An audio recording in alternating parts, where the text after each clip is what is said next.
তুমি পদ্মা সেতুর ইতিহাস পড়ে দেখিও যে পাইলের মধ্যে লেবার পড়ে গেছে, ওই লেবারকে তুলাই হয়নি, পাইলের মধ্যেই পড়ে মরে গেছে। এটা বাংলাদেশি লেবার, কোনো চায়না কোরিয়ান নয়। কেন? নিজের সময়কে কোনো দিন দাম দেয়নি। আওয়ামী লীগ বিএনপির রাজনীতি করেছে, সারাদিন মদ জুয়া আড্ডা ক্রামবোর্ড নিয়ে থেকেছে। তো এরা যদি লেবারি না করে তো কারা লেবারি করবে? এরা বাংলাদেশেও লেবারি করবে, এরা বিদেশেও লেবারি করবে। এটাই এদের ভাগ্যে লেখা আছে। যতক্ষণ না নিজেরা পরিবর্তন হবে ততক্ষণ। বাহির দেশ থেকে মানুষ এসে এই দেশে বড় বড় চাকরি করবে, বাহির দেশ থেকে মানুষ এসে এই দেশে ইঞ্জিনিয়ারিং করবে, বাহির দেশ থেকে মানুষ এসে এই দেশে ডাক্তারি করবে, বাহির দেশ থেকে মানুষ এসে এই দেশে বিজ্ঞান হবে। আর আমার আপনার পকেটের টাকা তারা বেতন হিসেবে নিয়ে যাবে, আর আমরা আপনারা এই দেশেও লেবারি করব, পদ্মা সেতুতে বাইরেও লেবারি করব। কেন? জীবনে কোনোদিন বই খুলে দেখেনি, সারাদিন রাজনীতি করেছে, অস্ত্র নিয়ে মারামারি করেছে, ক্রামবোর্ড খেলেছে, আইপিএল খেলেছে, বিপিএল খেলেছে। এরা চিরজীবন লেবারি করবে যতক্ষণ না পরিবর্তন হবে। অতএব যুবক, আত্মমর্যাদা বোধ সম্পূর্ণ হওয়ার চেষ্টা করো, নিজের মধ্যে আত্মমর্যাদা আনার চেষ্টা করো, নিজের সময়কে দাম দিতে শিখো। তোমার সময়ের মূল্য আছে যুবক। আমি এক বক্তব্যে বলেছি, তোমাদের সামনে আজকেও বলতেছি যে তোমাদের সময়ের মূল্য আছে। তুমি বগুড়ায় বাস করো, এ কথা ভুল। তুমি দুয়ারপাড়ায় হামিদপুরে বাস করো, এ কথা ভুল। মানুষ কোনো জায়গায় বাস করে না, জায়গা তো জায়গার মতোই থাকে। 1000 বছর আগে এই জায়গা এমনই ছিল, 1000 বছর পরে এই জায়গা এমনই থাকবে, এমনই থাকবে। এই জায়গার কোনো পরিবর্তন হবে না, এর উপরেই কিয়ামত কায়েম হয়ে যাবে। অথচ এই জায়গাতে মানুষ আসছে, চলে যাচ্ছে। তাহলে মানুষ জায়গায় থাকে না, মানুষ সময়ে আসতেছে, সময়ে যাচ্ছে। তোমার জন্ম থেকে তোমার মৃত্যু পর্যন্ত যে সময়টা, এই সময়ের মধ্যে তুমি বাস করো। তোমার জীবনের অপর নাম হচ্ছে সময়। ওয়াল আসর, সময়ের কসম, ইন্নাল ইনসানা লাফি খুসর, নিশ্চয় সব মানুষ ক্ষতির মধ্যে নিমজ্জিত। কেন? সব মানুষ সময় নষ্ট করে। সব মানুষ ক্ষতির মধ্যে নিমজ্জিত। কেন? সব মানুষ সময় নষ্ট করে। সময়ের অনেক মূল্য আছে যুবক। তোমার সময়কে তুমি যখন দাম দিবে না, তখন দুনিয়াবাসী তোমাকে দাম দিবে না। তুমি যখন তোমার সময়কে দাম দিবে না, তখন দুনিয়াবাসী তোমার সময়কে দাম দিবে না। তুমি যখন তোমার সময়কে দাম না দিয়ে অন্যের ক্রিকেট খেলা দেখো, তোমার সময় কি এতই অমূল্যবান যে অন্যের ক্রিকেট খেলা দেখতে হবে? সে এসে তোমাকে দেখুক, এর নাম হচ্ছে আত্মমর্যাদাবোধ। যে আমি কেন তাকে দেখব, সে আমাকে দেখুক, একে বলে আত্মমর্যাদা। আমি কেন তার অনুসরণ করব, সে আমার অনুসরণ করুক, পারলে এর নাম আত্মমর্যাদা। আমি কেন পাখির জন্য জীবন দিব, পারলে পাখি আয়েশা রাদিয়াল্লাহু তাআলা আনহার জামা পরার জন্য জীবন দিক। আমি কেন শাহরুখ সালমানের জন্য জীবন দিব, পারলে শাহরুখ সালমান আমার নবী মুহাম্মদ সাল্লাল্লাহু আলাইহি ওয়াসাল্লামের অনুসরণ করুক, এর নাম আত্মমর্যাদা। আজকের যুব সমাজ তো জানে না। আমি মাঝে মাঝে দেখলে হতাশ হই। সৌদি আরবের মাটিতে যখন দেখি সৌদি আরবের যুবকরা মেসির 10 নম্বর গেঞ্জি পরে আছে, দেখা মাত্রই যতবার দেখি ততবার আমার মাথায় এই জিনিস কাজ করে, যতবার দেখি ততবার আমার মাথায় এই জিনিস কাজ করে যে এই মেসি যেই ক্লাবে খেলে সেই ক্লাবের নাম বার্সেলোনা। আর এই বার্সেলোনা ক্লাবটা যেই জায়গায় অবস্থিত সেই জায়গার নাম স্পেন। আর ওই স্পেনের মালিক ছিল এই সৌদি আরবের এই যুবকের বাপদাদারা। আল্লাহু আকবার। অথচ সেই অনুভূতি কিন্তু তার নাই, অতটুকু অনুভূতি শক্তি তার নাই। যেই মেসি, যেই রোনালদো, যেই বার্সেলোনা, যেই সমস্ত ক্লাব আমাদের যুবক সমাজগুলো দেখে এবং শুনে, এই সব ক্লাব ওই স্পেনের মাটিতে অবস্থিত। আর ওই স্পেনের মাটির মালিক ছিল আমার বাপদাদা। হাজারো আলেম ওই স্পেনে জন্ম নিয়েছে। হাফিজ ইবনে আব্দুল বার, হাফিজুল মাগরিব বলা হয়। মুয়াত্তা মালিকের দুইটা ব্যাখ্যা গ্রন্থ করেছেন, আল ইস্তিযকার আর আত তামহিদ। 463 হিজরিতে মারা গেছেন। তিনি হচ্ছেন স্পেনের আলেম। ইবনে হাজাম আন্দালুসি বিশাল বড় আলেম, মহান মুহাদ্দিস, তিনি হচ্ছেন স্পেনের আলেম। আব্দুল হক আল ইশবিলি অনেক বড় আলেম, তিনি হচ্ছেন স্পেনের আলেম। তাফসিরে কুরতুবি, তাফসিরে কুরতুবির নাম অনেকেই শুনেছেন। তাফসিরে কুরতুবির লেখক ইমাম কুরতুবি হচ্ছেন স্পেনের আলেম। এরকম স্পেনে হাজারো আলেম জন্ম নিয়েছে। ওই সমস্ত জায়গাকে, যেগুলো জায়গার মালিক মুসলমানেরা ছিল, সেই জায়গাকে অপবিত্র করে যেই ক্লাবগুলোকে তৈরি করা হয়েছে, মুসলমানদের মাটিতে জবরদখল করে যেই ক্লাবগুলোকে তৈরি করা হয়েছে, সেই ক্লাব আর সেই সমস্ত প্লেয়ার নিয়ে মুসলমানের সন্তানেরাই লাফালাফি করে। এই জাতি যদি ধ্বংস না হয় তাহলে কোন জাতি ধ্বংস হবে? এই জন্যই বলি যুবক, যখন তোমার মধ্যে আত্মমর্যাদা থাকবে না, যখন তুমি সময় নষ্ট করে অন্যের খেলা দেখতে যাবে, জুয়া খেলবে, বাজারে বসে ক্রাম বোর্ড খেলবে, যখন তোমার সময়ের দাম থাকবে না, জুয়া, ক্রাম বোর্ড, নারীর সাথে সম্পর্ক, সময় নষ্ট করায় যখন মত্ত হয়ে যাবে, তখন পৃথিবীর মানুষ তোমাদেরকে ছিঁড়ে ছুটে খাবে না। তো আর কাকে ছিঁড়ে ছুটে খাবে? তুমি তো নিজের সময়েরই দাম দেওনি, দুনিয়াবাসী কেন তোমাকে দাম দিবে? কোনো প্রয়োজন নাই দুনিয়ার মানুষের তোমাকে দাম দেওয়ার, যখন তুমি নিজের সময়কে দাম দেওনি। এই কথা আল্লাহর রাসূলও বলেছেন যে ক্ষুধার্ত ব্যক্তি যেমন খাবারের প্লেটে ঝাঁপিয়ে পড়ে তেমনই ঝাঁপিয়ে পড়বে। কেন আল্লাহর রাসূল? আমরা কি সংখ্যে কম হব? আনাহনু কালিলুন ইয়াউমাইযিন, না, সেই দিন তোমরা সংখ্যে কম হবে না, কিন্তু আনতুম কাগুসাইস সাইল, তোমাদের আত্মমর্যাদা থাকবে না, তোমরা সময়ের দাম দিবে না, তোমরা অন্য জাতির অনুসরণ করবে, অন্য সম্প্রদায়ের অনুসরণ করবে, অন্যের খেলা দেখবে, অন্যের ছবি দেখবে, অন্যের মুভি দেখবে, গান বাজনা নিয়ে ব্যস্ত থাকবে। তোমরা হবে খড়কুটোর মতো, তোমরা হবে ফেনার মতো, কোনো আত্মমর্যাদা থাকবে না। এখানে হাজারো যুবক বসে আছে যাদের ভিতরে সরিষা সমপরিমাণ আত্মমর্যাদা নাই, এরাদেরকে তুলে ডাস্টবিনে ফেলে দেওয়ার যোগ্য। যুবক, তোমাকে কষ্ট দেওয়ার জন্য বলিনি, তোমার ঈমান জাগরণ করার জন্য বলতেছি। তুমি যখন নিজের সময়কে দাম না দিয়ে খড়কুটো ফেনার মতো হয়ে যাও, সময় নষ্ট করো, জুয়া খেলো, ক্যারমবোর্ড খেলো, তাস খেলো, ক্রিকেট খেলা দেখো, এই সমস্ত খেলায় যখন অংশগ্রহণ করো, তখন তুমি ডাস্টবিনে ফেলে দেওয়ার মতো, আর ফেলেও দিচ্ছে। তোমরাই হচ্ছ জাতির ভবিষ্যৎ। এই জন্য রাসূল সাল্লাল্লাহু আলাইহি ওয়াসাল্লাম বলেছেন, সাবাআতুন ইউযিল্লুহুমুল্লাহু ইয়াওমা লা যিল্লা ইল্লা যিল্লুহ, কঠিন কিয়ামতের মাঠে আল্লাহ সুবহানাহু ওয়া তাআলা 7 শ্রেণীর মানুষকে তার বিশেষ ছায়াতলে ছায়া দিবেন। তার মধ্যে এক শ্রেণী হচ্ছে শাবুন নাশা ফি ইবাদাতিল্লাহ, ওই যুবক যে তার যৌবনকালকে আল্লাহর ইবাদতে, আল্লাহর রাস্তায়, আল্লাহর বিধিবিধান পালন করতে ব্যয় করেছে। বয়স 60-70 হয়ে গেলে সালাত আদায় করা, মুখে দাড়ি রাখা সহজ। বয়স 60-70 হয়ে গেলে সালাত আদায় করা, মুখে দাড়ি রাখা সহজ, কিন্তু বয়স যখন 20-25, তখন বাপ মা, সমাজ, স্ত্রী, সন্তান, পাড়া প্রতিবেশী, ভাবি, ননদ, তাদের টিটকারি, তাদের মজা উপেক্ষা করে, তাদের টিটকারি উপেক্ষা করে, চাকরি হারানোর ভয়কে উপেক্ষা করে, রিজিকের ভয়কে উপেক্ষা করে দাড়ি রাখা, টাকনুর উপর প্যান্ট পরা, সালাত আদায় করা অনেক অনেক কঠিন কাজ। এই জন্য আল্লাহ বৃদ্ধদের জন্য এই বিশেষ নিয়ামত রাখেননি। কেননা বৃদ্ধ বয়সে দাড়ি সবাই রাখতে পারে, বৃদ্ধ বয়সে সালাত সবাই রাখতে পারে। এই বিশেষ নিয়ামত আল্লাহ ওই যুবকদের জন্যই রেখেছেন যারা যুবক বয়সে যাবতীয় রিস্ক, যাবতীয় চ্যালেঞ্জ, যাবতীয় বাধা বিপত্তি উপেক্ষা করে আল্লাহ সুবহানাহু ওয়া তাআলার বিধিবিধান অনুযায়ী চলতে পারবে। তাদের জন্য এই বিশেষ পুরস্কার। আজকে আমাদের যুবক সমাজের অধিকাংশ যুবক নিজেদের জীবনকে মানুষের মতবাদকে দুনিয়াতে প্রতিষ্ঠিত করার জন্য ব্যয় করে দিচ্ছে। হাজারো যুবক আছে যারা আওয়ামী লীগের রাজনীতি, বিএনপির রাজনীতি, জামাতে ইসলামের রাজনীতি, এই ধরনের রাজনৈতিক দলের পিছনে নিজেদের জীবন, নিজেদের সময়কে ব্যয় করে দিচ্ছে। অথচ এই সমস্ত যুবককে কিয়ামতের মাঠে তাদের সময়ের হিসাব দিতে হবে। রাসূল সাল্লাল্লাহু আলাইহি ওয়াসাল্লাম বলেছেন, আব্দুল্লাহ বিন মাসউদের হাদিস, যে আদম সন্তান তার পা লা তাজুলু কদমা ইবনে আদম, আদম সন্তানের পা কিয়ামতের মাঠে এক ধাপও সামনে এগোতে পারবে না যতক্ষণ না 5টা প্রশ্নের উত্তর দেয়। তার মধ্যে একটা প্রশ্ন হচ্ছে আন শাবাবিক, হে যুবক, তুমি তোমার যৌবনকালকে কোথায়, কোন রাস্তায়, কার পিছনে ব্যয় করেছো? এই জবাব কিয়ামতের মাঠে দিয়ে যেতে হবে। অতএব যুব সমাজকে লক্ষ্য করে বলতে চাই, তোমরা এই জাতির ভবিষ্যৎ। নিজেকে অচল, অকেজো, অথর্ব, দেশ, জাতি এবং পরিবারের জন্য বোঝা বানিও না। যে সমস্ত যুবকের আত্মমর্যাদা নাই, আত্মসম্মান নাই, যুগ যেই দিকে চলে তারা যুগের তালে চলে, যেই দিকে বাতাস হয় সেই দিকে ছাতা ধরে, যুগে যখন যেটা চলে তখন সে সেই তালে চলে। এই সমস্ত যুবক হচ্ছে আত্মমর্যাদাহীন যুবক, আত্মসম্মানহীন যুবক। নদীর স্রোতে, সমুদ্রের স্রোতে যেমন পানা ভেসে যায়, খড়কুটো ভেসে যায়, ফেনা ভেসে যায়, ওই সমস্ত ফেনা খড়কুটোর যেমন শক্তি থাকে না, তাদের যেমন কোনো আত্মমর্যাদা থাকে না, এই সমস্ত যুবকের তেমন কোনো শক্তি নাই, আত্মমর্যাদা নাই। এরা যখন যেটা সমাজে চলে, যখন IPL চলে, যখন বিপিএল চলে, যখন জুয়া চলে, যখন মদ চলে, যখন গান বাজনা চলে, এরা সবগুলোর সাথে শরিক হয়। এদের নিজস্ব কোনো আত্মমর্যাদা, কোনো ভ্যালু নেই। আর যেই স্টিমার, যেই লঞ্চ স্রোতকে উপেক্ষা করে চলে, ওই স্টিমার লঞ্চের যেমন সুযোগ আছে, ওই স্টিমার লঞ্চের যেমন শক্তি আছে, আত্মমর্যাদা আছে। একটা যুবকও যখন সমাজে যাবতীয় বাধাকে উপেক্ষা করে ইসলামের আদর্শকে ধরে সমাজে চলতে চায়, তখন সেই যুবক আত্মসম্মান সম্পূর্ণ যুবক, আত্মমর্যাদা বোধ সম্পূর্ণ যুবক। আর পর্দার বিষয়টাও আত্মমর্যাদার সাথে সম্পৃক্ত। এই জন্য রাসূল সাল্লাল্লাহু আলাইহি ওয়াসাল্লাম বলেছেন, লা ইয়াদখুলুল জান্নাতা দায়ুস, দায়ুস জান্নাতে যাবে না। দায়ুস মানে যার মধ্যে দিয়াসা আছে। দিয়াসা কার মধ্যে আছে?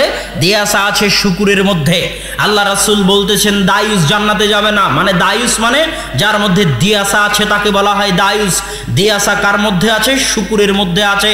তথা যার রক্ত শুকুরের রক্তের মতো হয়ে যাবে, যার ব্যবহার শুকুরের ব্যবহারের মতো হয়ে যাবে, যে আর মানুষ থাকবে না, শুকুর হয়ে যাবে, সে জান্নাতে যাবে না। শুকুরের যেমন লজ্জাবোধ নাই, শুকুরের যেমন ইতস্তবোধ নাই, শুকুরের যেমন আত্মমর্যাদা নাই, শুকুরের যেমন আত্মসম্মান নাই, যারা নিজের বাড়িতে বেপরদার সুযোগ দিয়েছে তাদের রক্ত শুকুরের রক্তের মতো হয়ে গেছে। যার মা, যার বউ, যার স্ত্রী বেপরদা হয়ে চললে তার বিন্দু মাত্র ইতস্তবোধ সৃষ্টি হয় না, তার রক্তের মধ্যে, তার মনের মধ্যে তার রক্ত আর শুকুরের রক্তের মধ্যে কোনো পার্থক্য নাই। এটা আমি না, আল্লাহ রাসূল বলে গেছেন। এই জন্য আপনি শুকুর হওয়া থেকে বাঁচুন। আপনি দায়ুস হলেন মানে শুকুর হয়ে গেলেন। কেননা পৃথিবীতে একমাত্র দায়ুস প্রাণী হচ্ছে শুকুর, যার আত্মমর্যাদা বোধ নাই, যার রক্তে দিয়াসা আছে। এই জন্য যারা শুকুরের গোস্ত খায়, যারা শুকুরের গোস্ত জন্ম থেকে মরা পর্যন্ত খায়, শুকুরের চর্বি যারা জন্ম থেকে মরা পর্যন্ত খায়, তার সামনে তার স্ত্রীর সাথে পরপুরুষ যদি জেনায় লিপ্ত হয়, তবুও তার মধ্যে কোনো প্রতিক্রিয়া সৃষ্টি হয় না। এটা পরীক্ষিত। কেননা তার রক্ত পুরোটাই শুকুরের রক্ত হয়ে গেছে। সে শুকুর খেয়েই জীবনযাপন করেছে। আর একমাত্র পৃথিবীতে দায়ুস প্রাণী শুকুর। ঠিক কোনো পুরুষ যখন দায়ুস হয়ে যায়, কোনো পুরুষ যখন শুকুরের মতো হয়ে যায়, কোনো পুরুষের রক্ত যখন শুকুরের রক্ত হয়ে যায়, তখন সে বাড়িতে নিজের মেয়েকে বেপরদায় চলতে দেয়, নিজের স্ত্রীকে বেপরদায় চলতে দেয়, নিজের মাকে বেপরদায় চলতে দেয়। কেননা তার রক্ত শুকুরের রক্তের মতো হয়ে গেছে। এটা আল্লাহ রাসূল বলেছেন। একটি পরিবার, একটি দেশ, একটি সমাজ সংশোধনের সবচেয়ে বড় মাধ্যম হচ্ছে মা, সবচেয়ে বড় মাধ্যম হচ্ছে বোন, সবচেয়ে বড় মাধ্যম হচ্ছে নারী। মায়েরা যদি ধ্বংস হয়ে যায়, মায়েরা যদি নষ্ট হয়ে যায়, নারীরা যদি ধ্বংস হয়ে যায়, নারীরা যদি নষ্ট হয়ে যায়, তাহলে ওই পরিবার, ওই সমাজ, ওই দেশকে ভালো করার আর কোনো উপায় নাই। এই জন্যই একজন বড় যোদ্ধা বলেছিল, তোমরা আমাকে ভালো মা দাও, আমি তোমাদেরকে শিক্ষিত এবং ভালো জাতি উপহার দেব। আর এই জন্য ইহুদি খ্রিস্টানেরা মুসলমানদের মা এবং বোনদেরকে নষ্ট করে দেওয়ার জন্য, ধ্বংস করে দেওয়ার জন্য, বেহায়াপনা এবং বেলেল্লাপনা তাদের মধ্যে ঢুকিয়ে দেওয়ার জন্য এমন কোনো অস্ত্র নাই যা তারা প্রয়োগ করছে না, যা তারা প্রয়োগ করেনি, ভবিষ্যতে প্রয়োগ করবে না, এমন কোনো অস্ত্র নাই। কেননা মায়েরাই হচ্ছে পরিবারের ভিত্তি। একটি গাছকে মানুষ করার জন্য যেমন গাছের গোড়ায় পানি ঢালতে হয়, বেড়া দিতে হয়, ঠিক তেমনি একটি পরিবারকে মানুষ করার জন্য ওই পরিবারের গোড়ায় পানি দিতে হয়। আর এই পানি দানকারিণী হচ্ছে মায়েরা, স্ত্রীরা। যেমনটা খাদিজা রাদিয়াল্লাহু তাআলা আনহু আল্লাহর রাসূলের পরিবারের গোড়ায় পানি ঢালতেন। আল্লাহ রাসূল যখন হেরা গুহা থেকে ফিরে আসলেন, তখন খাদিজাই হচ্ছেন সেই মহিলা যিনি আল্লাহ রাসূলকে অভয় বাণী দিয়েছিলেন যে ইনশাআল্লাহ ওয়াল্লাহি কাল্লা ওয়াল্লাহি, আল্লাহর কসম কখনো নহে, আল্লাহ আপনার ক্ষতি করবেন না, আল্লাহ আপনার ধ্বংস করবেন না, আপনি ভয় পাবেন না। খাদিজা রাদিয়াল্লাহু তাআলা আনহা ওই মহিলা যিনি প্রথম ঈমান আনয়নের মাধ্যমে আল্লাহ রাসূলের সঙ্গী এবং সাথী হয়ে গেছিলেন। আল্লাহ রাসূলের বিপদে আপদে পরামর্শ দিয়ে, উৎসাহ দিয়ে, সাহস দিয়ে, অর্থ দিয়ে, টাকা পয়সা দিয়ে রাসূল সাল্লাল্লাহু আলাইহি ওয়াসাল্লামকে সার্বিক সহযোগিতা করেছেন। এই জন্য যে বছর খাদিজা রাদিয়াল্লাহু তাআলা আনহা মারা যান, সেই বছরকে বলা হয় আমুল হুজুন, আল্লাহ রাসূলের জন্য দুঃখ কষ্টের বছর। সম্মানিত উপস্থিতি, এই জন্য মায়েরা, নারীরা, বোনেরা হচ্ছে পরিবারের গোড়ায় পানি দান করার মতো। ইব্রাহিম আলাইহিস সালাতু ওয়াস সালামের পরিবার হচ্ছে পৃথিবীর মাটিতে সবচেয়ে আদর্শ পরিবার। ইব্রাহিম আলাইহিস সালাতু ওয়াস সালামের পরিবার হচ্ছে আসমানের নিচে জমিনের উপর সবচেয়ে আদর্শ পরিবার। আপনি বলবেন মুহাম্মদ সাল্লাল্লাহু আলাইহি ওয়াসাল্লাম তাহলে কই গেলেন? আমি বলবো মুহাম্মদ সাল্লাল্লাহু আলাইহি ওয়াসাল্লাম নিজেও ইব্রাহিম আলাইহিস সালাতু ওয়াস সালামের পরিবারের অংশ। ইব্রাহিম আলাইহিস সালাতু ওয়াস সালামের পরিবারকে আল্লাহ পৃথিবীতে এমনভাবে কবুল করে নিয়েছেন, এমনভাবে কবুল করে নিয়েছেন যে ইব্রাহিম আলাইহিস সালাতু ওয়াস সালামের পরে কিয়ামত পর্যন্ত মুহাম্মদ সাল্লাল্লাহু আলাইহি ওয়াসাল্লাম পর্যন্ত আল্লাহর কোনো নবী ইব্রাহিম আলাইহিস সালাতু ওয়াস সালামের বংশের বাইরে দেননি। আর ইব্রাহিম আলাইহিস সালাতু ওয়াস সালামের পরিবারের এত ভালো হওয়ার, এত উন্নত হওয়ার, এত শ্রেষ্ঠ হওয়ার পিছনে বড় কারণগুলোর একটা কারণ হচ্ছে আল্লাহ ইব্রাহিম আলাইহিস সালাতু ওয়াস সালামকে এমন দুইজন স্ত্রী দিয়েছিলেন যারা হচ্ছেন সতী এবং সাধবী, যাদের একজনের ঘটনা নাম হচ্ছে সারা আলাইহা সালাতু ওয়াস সালাম, যিনি যখন বিপদে পড়লেন, জালেম বাদশাহ যখন তার সাথে খারাপ কাজ করতে চাইল, তখন তিনি জালেম বাদশাকে বললেন আমি 2 রাকাত সালাত আদায় করতে চাই। আল্লাহর নিকটে দোয়া করার, আল্লাহর নিকটে সাহায্য করার সবচেয়ে বড় মাধ্যম কি? আল্লাহর নিকটে মোনাজাত করার সবচেয়ে বড় মাধ্যম কি? সালাত শব্দের শাব্দিক অর্থ কি? দোয়া করা। মানে সালাত শব্দের শাব্দিক অর্থ হচ্ছে মোনাজাত করা। সালাত শব্দের শাব্দিক অর্থ কি? মোনাজাত করা। জোরে বলেন তো, সালাত শব্দের শাব্দিক অর্থ কি? মোনাজাত করা। আসমানের নিচে জমিনের উপরে আল্লাহর কাছে মোনাজাত করার সালাতের চাইতে আর বড় কোনো মাধ্যম আছে? আল্লাহু আকবার বলে মোনাজাত শুরু হয়, মানে সালাত শুরু হয়, আর আসসালামু আলাইকুম বলে মোনাজাত শেষ হয়। আর যে বলে সালাম ফিরানোর পর হুজুরকে মোনাজাত করতে, সে হচ্ছে জাহেল, অজ্ঞ, মূর্খ। সে জানে না যে সালাতই হচ্ছে মোনাজাত। এইটা তাকে আরো 10 বছর পড়তে হবে। তো সম্মানিত উপস্থিতি, মোনাজাত করার সবচেয়ে বড় মাধ্যম সালাত। এই জন্য সারা আলাইহা সালাতু ওয়াস সালাম সালাতে দাঁড়িয়ে গেলেন মোনাজাত করার জন্য। আল্লাহকে বললেন আল্লাহুম্মা ইন কুনতা তাআলাম, হে আল্লাহ আপনি যদি জানেন আমি সারা আমার লজ্জা স্থানের, আমার ইজ্জতের, আমার আমানতের, আমার মান সম্মানের হেফাজত করেছি, আমার স্বামী ছাড়া অন্য কাউকে আমার এই লজ্জা স্থান, আমার শরীর দেখতে এবং ব্যবহার করতে দিইনি, আমি যদি আমার এই আমানতের খেয়ানত না করে থাকি, তাহলে আজকে এই বিপদ মুহূর্তে লা তুসাল্লিত আলাইয়াল কাফের, আপনি কাফেরকে আমার উপর জয় করবেন না। এমন স্ত্রী হচ্ছে ইব্রাহিম আলাইহিস সালাতু ওয়াস সালামের স্ত্রী। দোয়া করা শেষ হওয়ার আগেই জালেম বাদশার হাত পা অবশ্যই মাটিতে পড়ে গেল। আল্লাহু আকবার। এই ঘটনার পরে আরেকজন স্ত্রী ওই জালেম বাদশাহ, আরেকজন স্ত্রী ওই জালেম বাদশাহ ইব্রাহিম আলাইহিস সালাতু ওয়াস সালামকে দিলেন, যার নাম হাজেরা। ইব্রাহিম আলাইহিস সালাতু ওয়াস সালাম যখন মক্কায় নির্জন মরুভূমিতে, যেখানে মানুষজন তো নাই, পশু পাখি তো নাই, গাছপালাও নাই, আজ 1000 বছর পরে, 5, 6, 10,000 বছর পরেও যদি আপনি মক্কায়, আজকে আধুনিক যুগে যদি মক্কায় যান, তবুও দেখবেন মক্কার ওই জায়গাটা, কাবা ঘরের ওই জায়গাটা চারিদিকে পাহাড় দিয়ে ঘেরা। এখনো সৌদি সরকার রাস্তাঘাট পাহাড় কেটে ভালোভাবে উপযোগী করে তৈরি করতে পারেনি। এমন একটা দুর্গম মরুর শহর, মরুর জায়গা, যেখানে মানুষের বসবাস করা, মানুষের যাওয়া এবং থাকা আজও কঠিন। এমন জায়গায় ইব্রাহিম আলাইহিস সালাতু ওয়াস সালাম যখন তার পরিবারকে রেখে গেলেন, হাজেরা এবং ইসমাইলকে রেখে গেলেন, তখন সামনে সামনে ইব্রাহিম হাঁটছেন কিছু না বলেই, আর পিছনে পিছনে হাজেরা হাঁটছেন। তখন হাজেরা জিজ্ঞেস করছেন আইনা তাযহাবু ইব্রাহিম, ইব্রাহিম আপনি কোথায় যাচ্ছেন? ইব্রাহিম আলাইহিস সালাম উত্তর দেন না। আইনা তাযহাবু ইব্রাহিম, ইব্রাহিম কোথায় যাচ্ছেন? উত্তর দেন না। তখন হাজেরা বললেন আপনি কি আল্লাহর নির্দেশে যাচ্ছেন? আল্লাহর আদেশে আমাদেরকে এখানে রেখে যাচ্ছেন? তখন ইব্রাহিম আলাইহিস সালাম বললেন নাম। তখন আল্লাহ, যদি আল্লাহর নির্দেশে, আল্লাহর আদেশে এই নির্জন মরুভূমিতে আমাদেরকে রেখে গিয়ে থাকেন, তাহলে এখানে মানুষজন না থাকলেও, এখানে খাবার না থাকলেও, পশু পাখি না থাকলেও, পানির ব্যবস্থা না থাকলেও আমাদের হেফাজত আল্লাহ করবেন, কোনো চিন্তা নাই ইনশাআল্লাহ।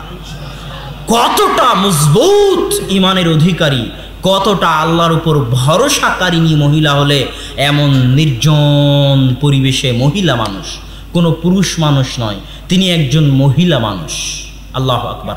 হাতে একটা ছোট বাচ্চা, এই ছোট বাচ্চাকে নিয়ে একজন মহিলা মানুষ কতটা আল্লাহ ভীরু হলে কতটা ইমানদার হলে এমন নির্জন মরুভূমিতে, যেখানে মানুষজন নাই, যেখানে থাকার ব্যবস্থা নাই, খাওয়ার ব্যবস্থা নাই, পানির ব্যবস্থা নাই, এমন জায়গায় বলতে পারে যদি আল্লাহর নির্দেশে হয়ে থাকে তাহলে আমাদেরকে আল্লাহ হেফাজত করবেন।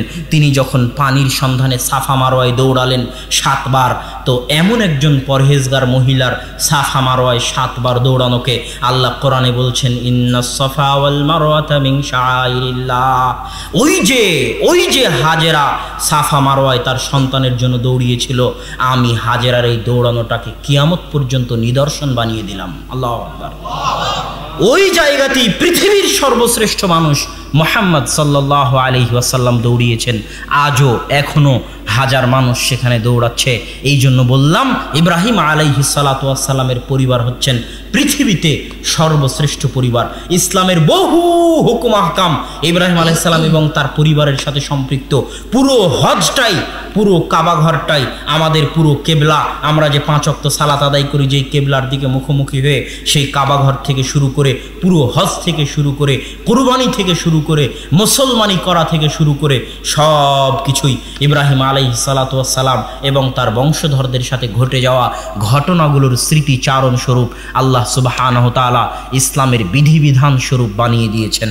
তো সম্মানিত উপস্থিতি, মা এবং বোনদেরকে লক্ষ্য করে বলতে চাই, আপনাদের দ্বারাই আদর্শ পরিবার সম্ভব যদি আপনারা সারা এবং হাজেরার মতো পরহেজগার হন, তাকওয়াবান হন, আল্লাহ ভীরু হন, তাহলে সমাজ পরিবর্তন করা সম্ভব।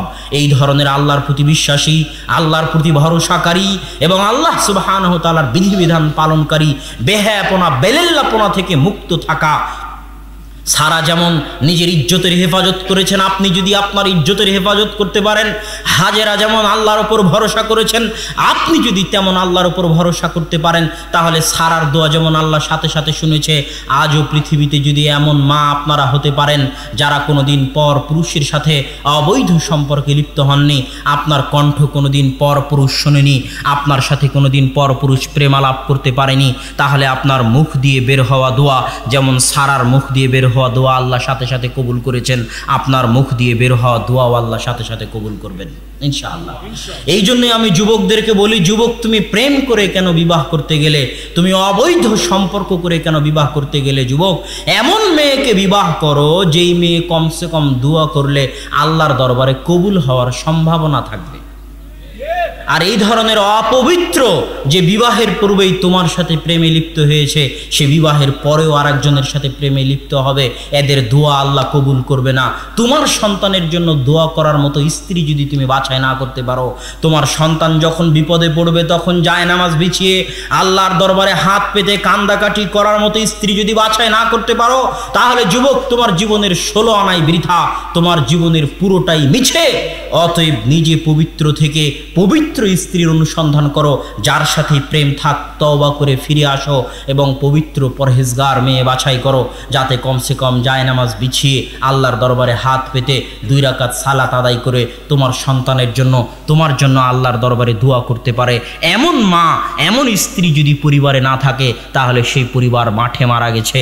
এই জন্য মা এবং বোনদেরকে অনুরোধ, যুবক ভাইদের নিকটে অনুরোধ যে আমরা আল্লাহ সুবহানাহু তাআলার বিধিবিধান মেনে নিজেদের জীবন পরিচালনা করার চেষ্টা করি।